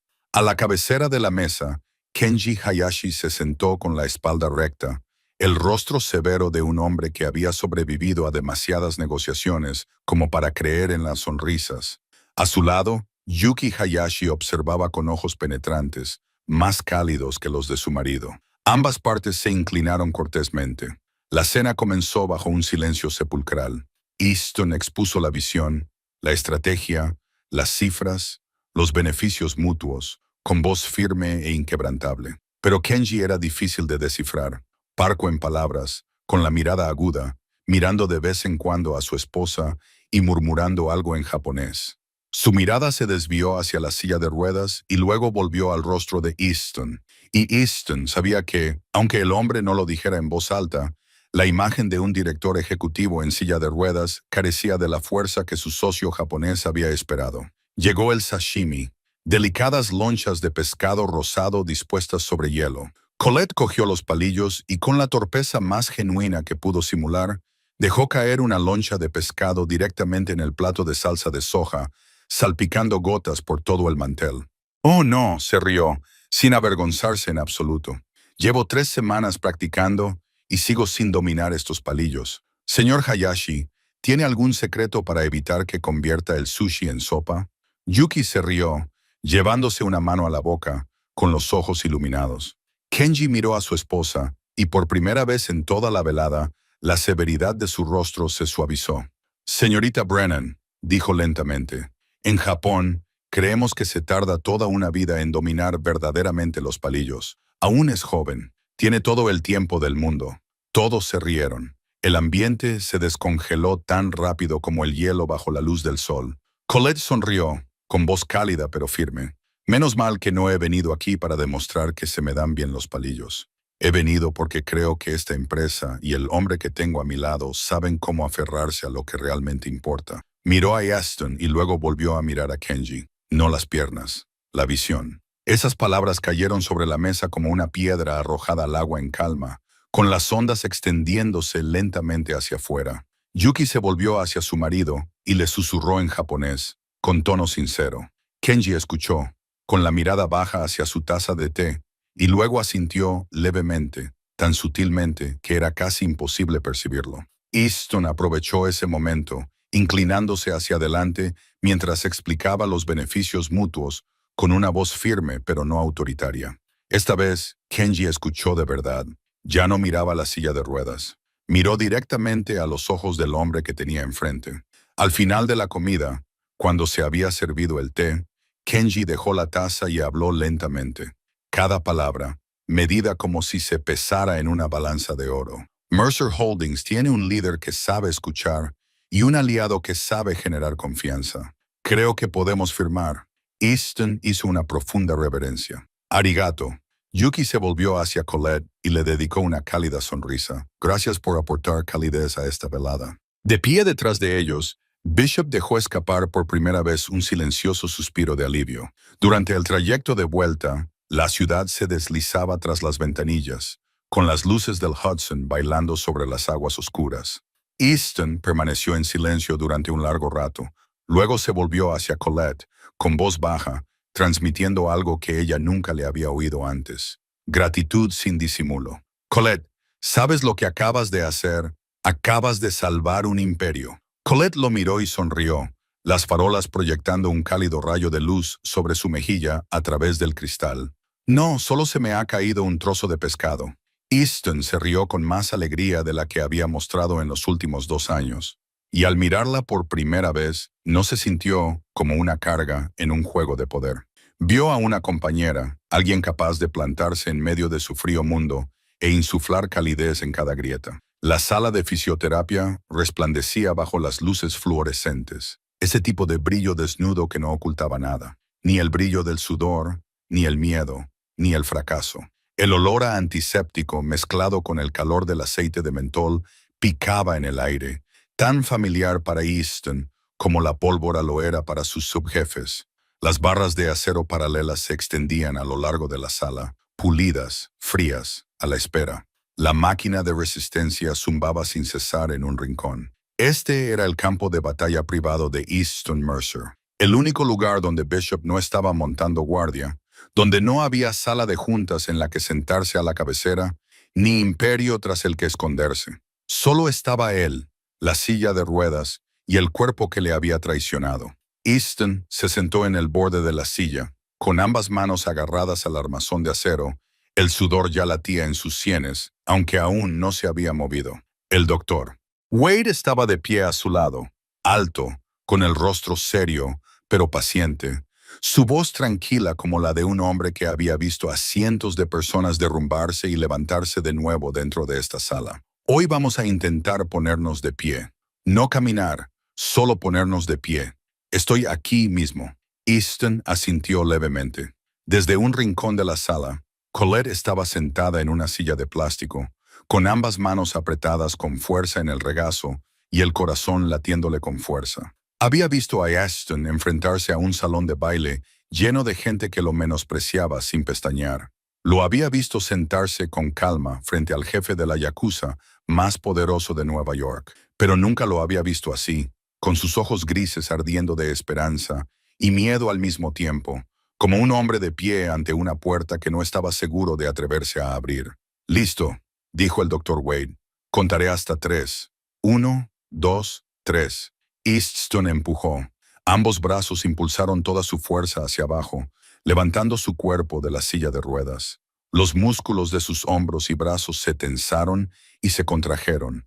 Las venas se le marcaron en el cuello y el sudor goteaba al suelo. Sus piernas, las piernas que habían permanecido inactivas durante 2 años, temblaban bajo el peso. Sus rodillas se bloquearon por un segundo, como si de repente recordaran su antiguo propósito. 1 segundo, 2 segundos. Colette dejó de respirar. Toda la sala pareció congelarse en ese instante, suspendido entre el milagro y el desastre. Entonces se produjo el estruendo. Las rodillas de Easton se doblaron y su cuerpo se desplomó con fuerza contra el suelo. Ambas rodillas golpearon las baldosas con un sonido que resonó por toda la sala. Sus manos también golpearon el suelo, pero temblaban con demasiada violencia como para sostenerlo. Su rostro se contorsionó. Su respiración se entrecortó en jadeos irregulares, como los de un animal acorralado. «¡Basta!», rugió Easton, y su voz resonó con fuerza por la sala blanca. «No puedo hacerlo. No soy más que un despojo inútil en esta maldita silla. Cada esfuerzo carece de sentido». El grito resonó y se apagó, dejando tras de sí un silencio más pesado que el propio sonido. El Dr. Wade se adelantó, pero Colette fue más rápida. Corrió desde la esquina, se arrodilló frente a Easton y lo abrazó con fuerza. Lo abrazó con fuerza, sin dudar, sin preguntar. Sus pequeños brazos se enroscaron en torno a los anchos hombros de él, mientras temblaban violentamente. Easton temblaba en su abrazo, con todo el cuerpo sacudido, no por el frío, sino por todo lo que se retorcía dentro de él a la vez. La rabia por sus piernas inútiles, la desesperación de un hombre que una vez había tenido poder sobre la vida y la muerte, y que ahora ni siquiera podía mantenerse en pie por sí mismo, el dolor físico de ambas rodillas palpitando contra el frío suelo de baldosas. Y Colette lloraba y reía al mismo tiempo de una forma tan extraña que el Dr. Wade se detuvo a mitad de camino. «Escúchame, Easton Mercer», dijo ella, con la voz temblorosa y las lágrimas resbalándole por el rostro. Y aún así sonreía, con la sonrisa más obstinada que él hubiera visto jamás. «Si te quedas en una silla de ruedas el resto de tu vida, yo seguiré aquí. ¿Lo entiendes? Estoy contigo porque eres tú, no por tus piernas». Lo abrazó con más fuerza, con la voz quebrada, pero cada palabra clara como un voto. «Pero si quieres caminar, entonces caminaré contigo, paso a paso. No pasa nada si vas lento. No pasa nada si te caes. Yo seguiré aquí. Ningún esfuerzo es en vano mientras sigas intentándolo». Silencio. Nada más que una respiración entrecortada y sollozos ahogados. Easton cerró los ojos y por primera vez dejó que las lágrimas cayeran, no porque temiera perder a alguien como le había pasado aquella noche en el ático, sino porque estaba furioso con su propio cuerpo, porque se sentía impotente ante un límite físico que ningún poder, ningún dinero, ningún imperio podría recuperar. Por primera vez, se permitió derrumbarse por completo, no ante sus enemigos, ni ante el consejo familiar, sino sobre el frío suelo de baldosas de la sala de terapia, y creyó que alguien lo atraparía. Sus lágrimas cayeron sobre el pelo de Colette, empaparon el hombro de su blusa, y ya no intentó ocultarlas. «Estás loca», susurró, con la voz ronca. «Sí», le susurró Colette a su vez, riendo entre lágrimas. «El tipo adecuado de locura, y no voy a ir a ninguna parte». El Dr. Wade se dio la vuelta y caminó hacia la esquina de la sala, fingiendo ocuparse del equipo. Comprendía que había momentos que la medicina no podía tocar, momentos que solo los seres humanos podían sanar unos en otros. Los dejó allí juntos en el frío suelo de baldosas, rodeados por el olor a antiséptico y aceite de mentol, en un silencio que, por primera vez, no daba miedo. Fuera de la sala de terapia, Bishop estaba de pie, apoyado contra la pared, con un bolígrafo en la mano mientras firmaba el acuerdo de confidencialidad que el Dr. Wade había preparado. Ninguna información sobre la recuperación de Easton Mercer, ya fuera un movimiento del dedo del pie o una caída como la de hoy, podía salir jamás de aquella sala. Ningún subjefe podía saberlo. Ningún periódico podía olerlo. Y, sobre todo, Grant Mercer nunca podía saberlo. Porque en los bajos fondos, la debilidad era un arma. Y Easton ya había puesto suficientes armas en manos de sus enemigos. El gran salón de baile del Pierre, en la Quinta Avenida, brillaba bajo las lámparas de araña de cristal. La luz se derramaba sobre las mesas cubiertas con impecables manteles blancos, donde arreglos de rosas amarillas mezcladas con hortensias presidían el centro de cada una, símbolos de confianza y gratitud. Esta noche, el nombre de Easton Mercer aparecía detrás de una gala benéfica para niños huérfanos, su primer acto público tras años de alejarse del foco mediático. Pero esto no era solo caridad, era una jugada en el tablero. Bishop había organizado cada detalle, y la lista de invitados incluía a la prensa respetada, a los principales donantes y, lo más importante de todo, a los subjefes que aún dudaban entre Easton y Grant.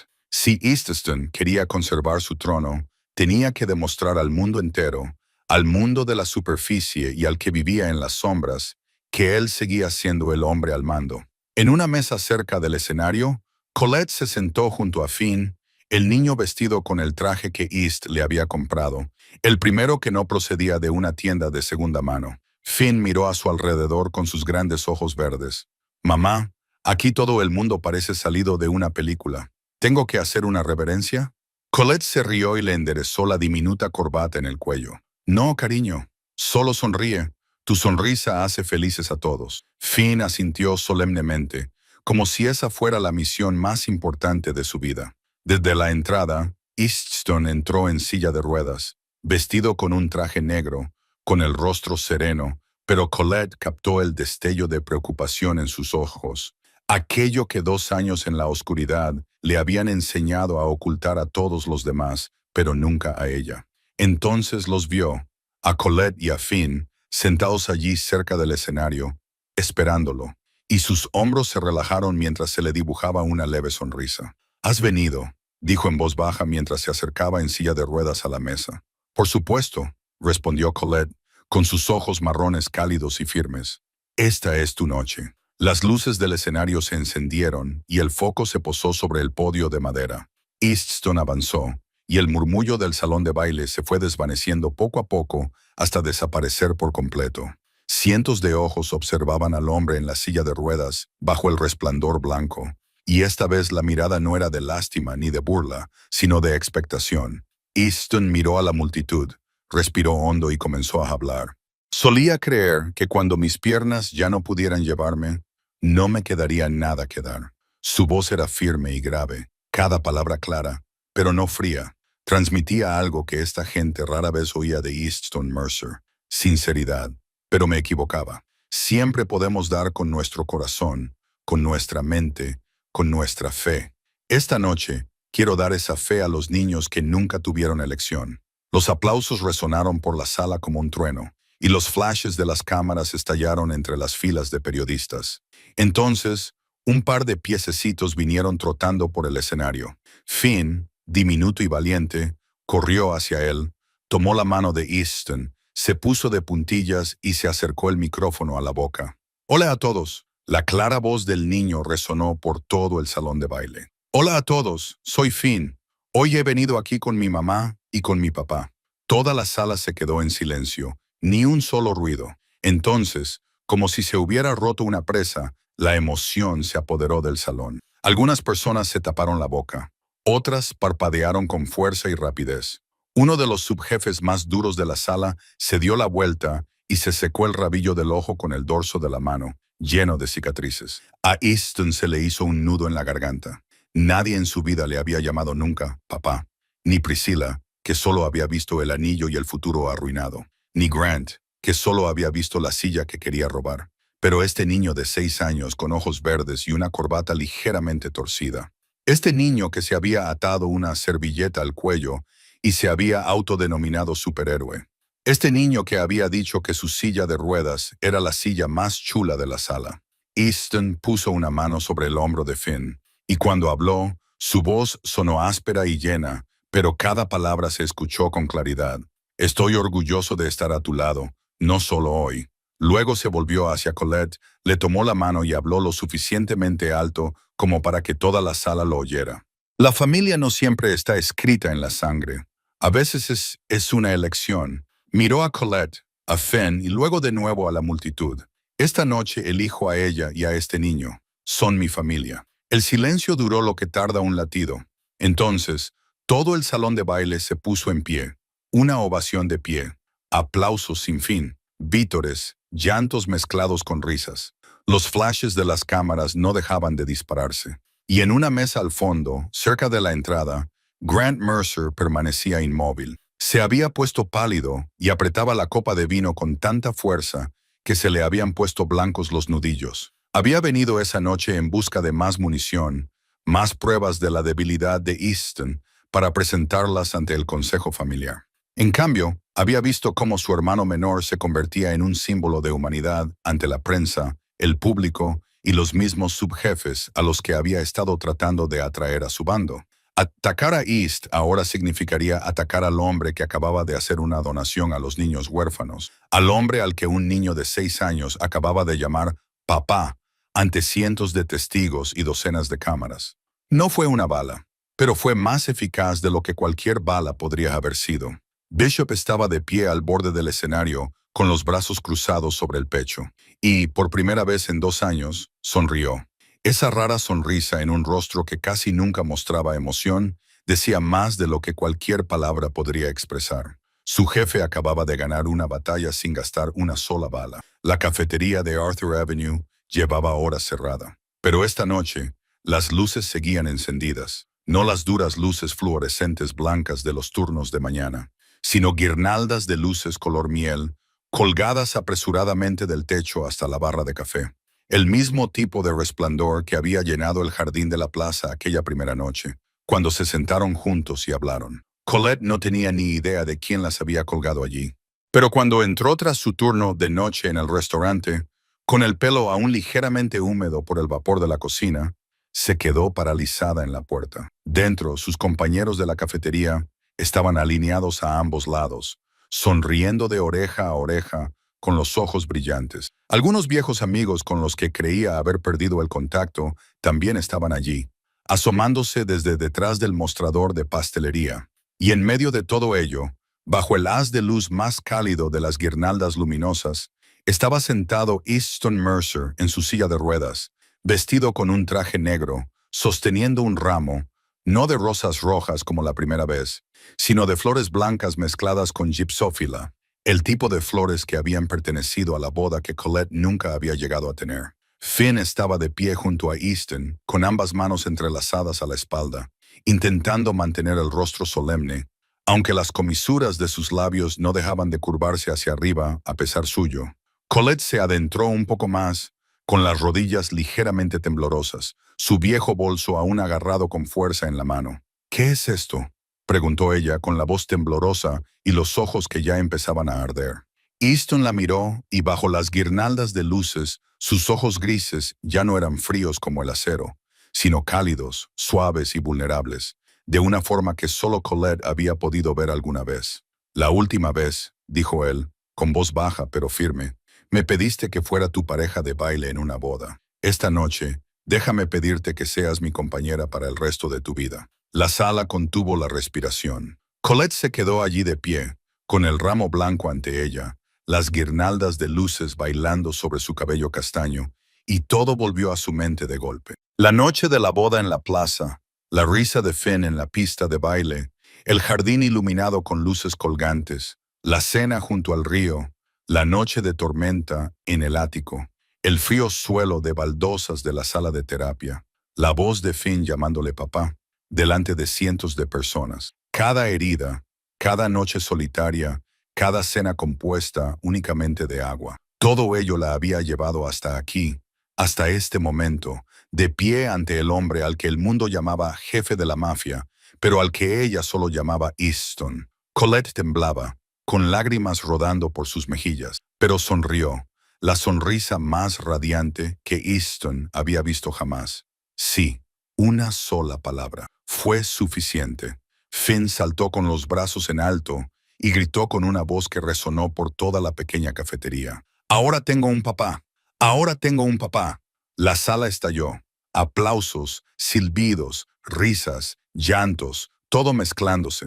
Sus compañeros de trabajo abrazaron a Colette. Sus amigos estrecharon la mano de East.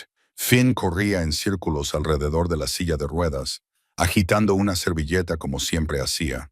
Y en medio de todo ese dulce caos, Easton tomó la mano de Colette, la atrajo hacia sí, apoyó su frente contra la de ella, y no dijo nada en absoluto. Solo respiró, solo se quedó allí, solo dejó que reinara la paz.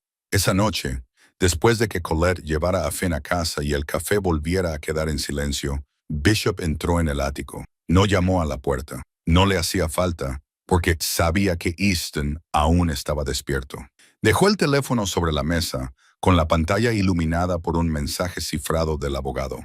Grant Mercer había sido detenido por el FBI esa noche. Blanqueo de capitales y fraude fiscal a nivel federal, sin posibilidad de fianza. Easton lo leyó y no dijo nada. No necesitaba pedir detalles porque ya conocía cada paso. Durante meses, había estado pasando pruebas en secreto a través de un abogado, a través de intermediarios que no podían ser rastreados, para que el FBI pudiera llegar por su cuenta hasta Grant mediante cargos federales que no tuvieran conexión directa con el imperio Mercer. Las manos de Easton se mantuvieron limpias a los ojos del mundo del Hampa. Nadie podía llamarle traidor.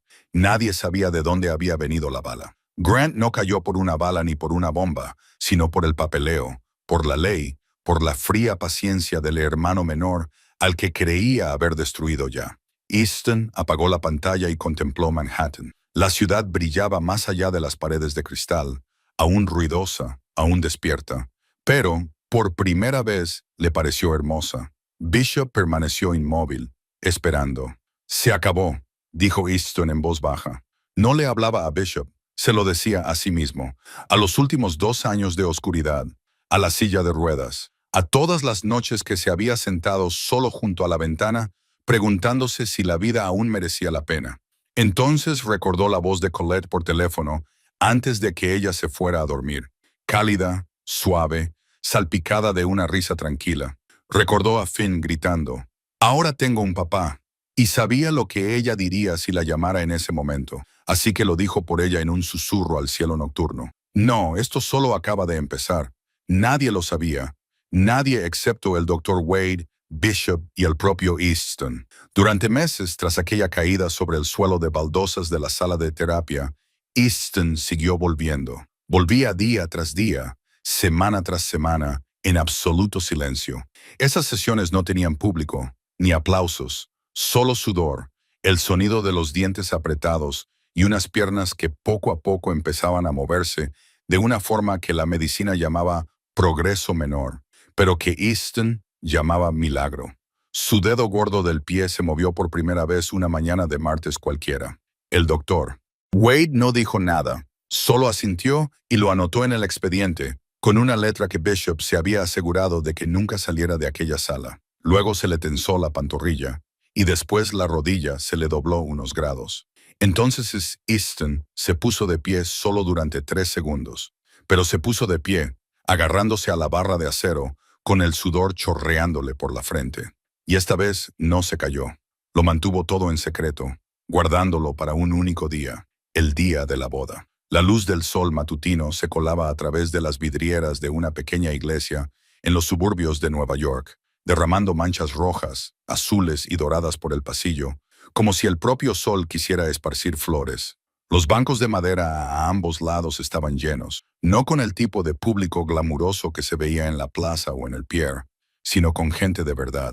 Los compañeros de trabajo de Colette del café, algunos viejos amigos, el vecino que solía cuidar de Finn, el Dr. Wade, sentado discretamente en el último banco, y Bishop de pie junto a la puerta con un traje negro, el rostro tan frío como siempre, aunque cualquiera que prestara atención habría visto sus dedos golpeando ligeramente contra su muslo al compás de la música del órgano. Easton estaba sentado al principio del pasillo, con su silla de ruedas colocada ante el altar, vestido con un traje negro y una flor blanca prendida en la solapa. Parecía tranquilo, pero por dentro su corazón latía como tambores de guerra, no por miedo, sino por la expectación. La música se intensificó, las puertas de la iglesia se abrieron y Colette entró. Su vestido era blanco y sencillo, sin cola amplia, sin piedras brillantes, solo seda suave que se ceñía delicadamente y le llegaba hasta los tobillos. Sin embargo, bajo la luz que se filtraba a través de las vidrieras, estaba tan hermosa que Easton se olvidó de respirar. Su cabello castaño descansaba ligeramente sobre sus hombros y en sus manos llevaba un ramo de flores blancas, exactamente igual al que él había usado cuando le pidió matrimonio en la cafetería. A su lado, Finn caminaba solemnemente, agarrando con fuerza el pequeño cojín del anillo, con el rostro tratando de mantenerse serio, aunque sus ojos verdes ya sonreían antes que su boca. Colette caminaba lentamente, paso a paso, sin apartar nunca la mirada de Easton, y Easton la miró a la mujer de la última mesa junto a la puerta de la cocina con el vestido prestado que se deslizaba por los hombros. La mujer que lo había arrastrado a la pista de baile, que se había plantado ante él en el ático con fuego en los ojos, que se había arrodillado en el suelo de baldosas de la sala de terapia y lo había sostenido cuando se derrumbó, que le había cogido de la mano a través de todas las tormentas sin soltarlo ni una sola vez. Se detuvo frente a él. El sacerdote comenzó, pero Easton apenas oía una palabra. Solo miraba a Colette y ella lo miraba a él, y entre ellos estaba Finn, sosteniendo el cojín de los anillos y sonriendo radiante. Sus votos resonaron bajo el viejo techo abovedado. Se intercambiaron los anillos. Entonces el sacerdote pronunció las palabras que Easton había esperado meses para oír. «Puede besar a la novia». Easton respiró hondo. Apretó con fuerza los brazos a ambos lados de la silla de ruedas. Luego empujó. Sus brazos derramaron toda su fuerza y su cuerpo se elevó.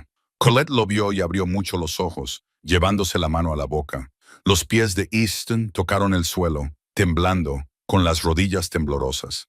Centímetro a centímetro, lento, doloroso, milagroso, Bishop se lanzó hacia adelante y puso una muleta en la mano de Easton antes de que nadie pudiera siquiera darse cuenta de cuándo se había movido. Easton la agarró con fuerza y se puso de pie. De verdad se puso de pie, no firme, no erguido, con todo el cuerpo temblando como una hoja en una tormenta, pero se puso de pie.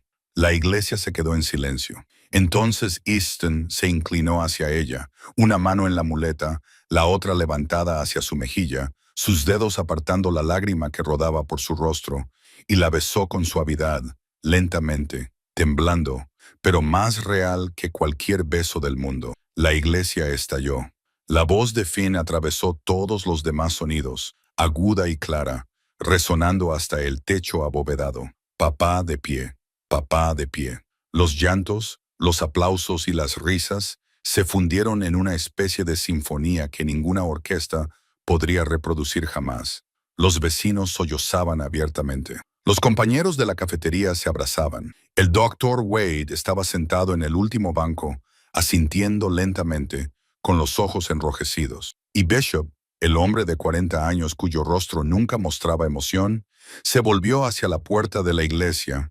Sus hombros temblaron una vez, levantando rápidamente una mano para secarse el ojo antes de bajarla de nuevo como si nada hubiera pasado. Después, bajo un cielo nocturno que florecía con fuegos artificiales, Easton se puso de pie con su muleta, pero se mantuvo firme, con Colette a su izquierda, Finn a su derecha, y los tres bailaron lentamente su primer baile, igual que aquella noche de bodas en la plaza, cuando la chica de la última mesa había arrastrado al jefe de la mafia a la pista de baile, cuando el niño de 6 se había atado una servilleta al cuello y se había convertido en un superhéroe, cuando el grito de «Broom, broom» había resonado por todo el salón de baile. Pero esta vez, los pies de Easton tocaban el suelo, lentos, torpes, temblorosos, pero sobre el suelo. «Gracias», susurró Easton al oído de Colette, con la voz quebrada, «por hacerme volver a ponerme de pie, no solo con mis piernas, sino con mi corazón». Colette levantó la cara hacia él, con lágrimas brillando bajo los fuegos artificiales, luciendo la sonrisa más cálida que él había visto en su vida. «Caminaré contigo. Somos un equipo para siempre».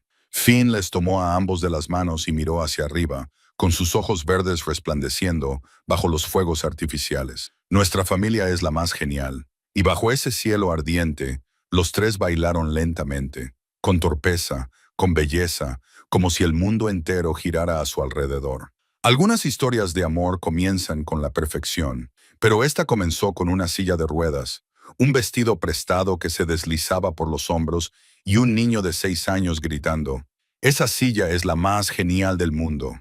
Nos recuerda que el amor verdadero no llega cuando todo está listo. Llega cuando somos lo suficientemente valientes como para dar un paso adelante sin nada en las manos. Esa familia no está escrita con sangre, sino con la decisión de quedarse cuando todo el mundo se aleja. Y que ponerse de pie no significa que tus pies tengan que tocar el suelo. Significa que tu corazón tiene que llegar a otra persona. Si esta historia te ha llegado al corazón, por favor, dale al botón me gusta, comparte este video con tus seres queridos y suscríbete a nuestro canal para escuchar más historias conmovedoras cada día. ¿Cómo te ha hecho sentir esta historia? ¿Hubo algún momento que te recordara a alguien de tu vida real? Nos encantaría saber lo que sientes en lo más profundo de tu corazón. Así que, por favor, deja un comentario a continuación. Deseamos a todos los que estáis viendo este video buena salud, una vida llena de alegría y paz cada día. Gracias por estar aquí con nosotros. Adiós y nos vemos en el próximo video.